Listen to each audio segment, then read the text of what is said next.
V Slovenski Bistrici so minuli konec tedna gostili 24. podobe bistriških domačij.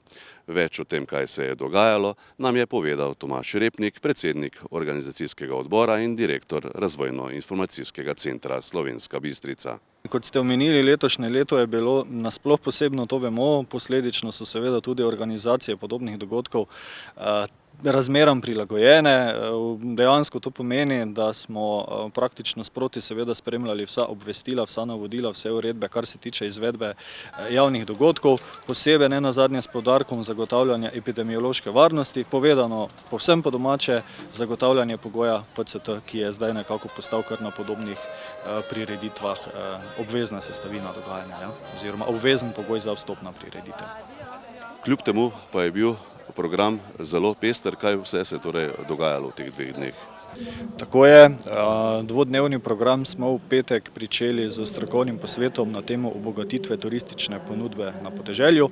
Temu je sledila otvoritev razstave nagrajenih kruhov, potic in ognjiščnih potic. Potem je bila izvedena tudi podelitev priznanj nagrajenim kruhom in poticam.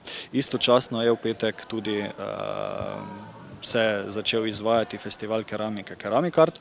Še pestrejše dogajanje pa je bilo v soboto. Dogajalo se je tako na grajskem dvorišču kot tudi na parkirišču pred tovarno Korze.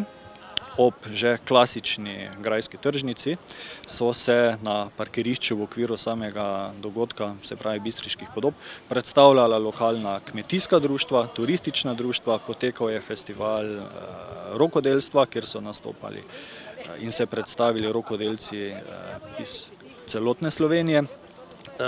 Svoje dragocene tehnološke zaklade so predstavili predstavniki Avtomoto kluba Klasik Slovenska Bistrica. Ob dogajanju na samem tem ožjem območju Bistriškega gradu pa se je hkrati odvijal tudi dan odprtih vrat Čebelarskega centra, kjer se je predstavilo čebelarsko društvo z kuhanjem medenega kotlička. Hkrati je bil od Bistriškega gradu do Čebelarskega centra omogočen prevoz z električnim avtobusom. Ob tem pa je vse skozi potekala tudi razstava likovnih del na temo čebele v Bistriški knjižnici.